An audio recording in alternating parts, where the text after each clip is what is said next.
সৰ্পদংশন মানেই মৃত্যু নহয়। সৰ্পদংশনৰ পাছত বেজ নহয়, আহক চিকিৎসালয়লৈ। কচুৱা মডেল হাস্পতালত সুস্থ হৈ উঠিল সৰ্পই দংশন কৰা এগৰাকী গৰ্ভৱতী মহিলা। নগাঁও জিলাৰ বৃহত্তৰ কচুৱাবাসীৰ বাবে ভাল খবৰ। সাপে খুটিলে ওজা বা বেজ বিচাৰি এতিয়া আৰু হাবাথুৰি খোৱাৰ প্ৰয়োজন নাই। কচুৱা মডেল হাস্পতালতে সম্পূৰ্ণ আৰোগ্য কৰি তুলিব পাৰে তেনে ৰোগীক।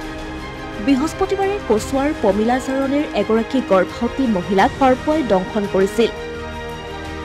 সাপে দংশন কৰাৰ পাছত মহিলাগৰাকীক লৈ যোৱা হৈছিল কচুৱা মডেল হাস্পতাললৈ। হাস্পতালখনৰ চিকিৎসকসকলৰ তত্বাৱধানত যাৱতীয় পৰীক্ষা নিৰীক্ষা কৰি মহিলাগৰাকীক সম্পূৰ্ণৰূপে সুস্থ কৰি তোলা হ'ল।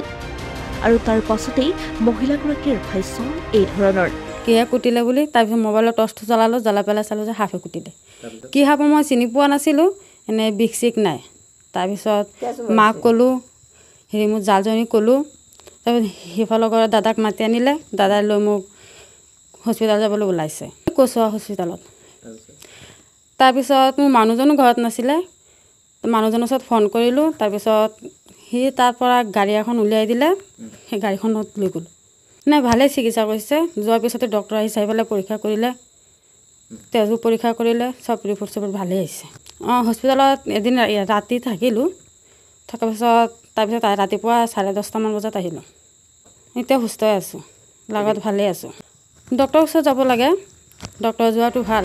পূৰ্বৰ দৰে সৰ্পদংশনৰ পাছত বেজ বিচাৰি থকা এইখন অসমত যদিও কমিছে, তথাপিও ঠায়ে ঠায়ে এতিয়াও অব্যাহত আছে অন্ধবিশ্বাস। এই ক্ষেত্ৰত চিকিৎসকসকলৰ সাধাৰণ লোকলৈ আহ্বান। বেজালি কোনো চিকিৎসা নাই ইয়াৰ। যি আছে আমাৰ হস্পিটেলতে, যি গভৰ্ণমেণ্ট অফ ইণ্ডিয়াই যিটো কাৰিকুলাম দিছে সেইমতে আমি ট্ৰিটমেণ্ট আগবঢ়াওঁ।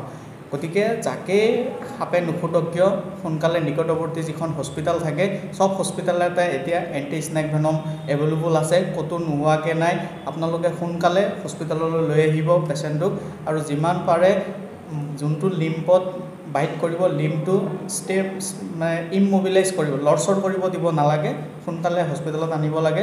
হস্পিটেলত অনাৰ লগে লগে আমাৰ চিকিৎসা কৰ্মীসকল, আমাৰ ডক্টৰ ছাৰসকল চবেই আমি আছোঁৱেই।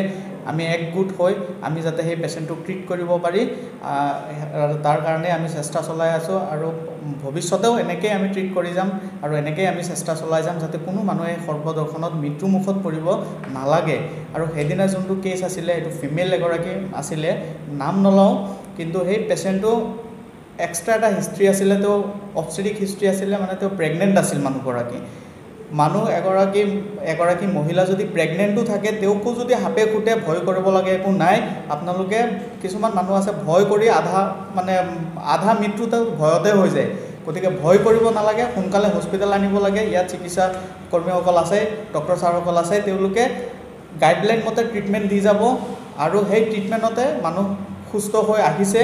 উল্লেখ্য যে বিশেষকৈ কচুৱা মডেল হাস্পতালত সাপে দংশন কৰা ৰোগীক আৰোগ্য কৰিব পৰা খবৰে উৎফুল্লিত কৰি তুলিছে কচুৱাবাসীক।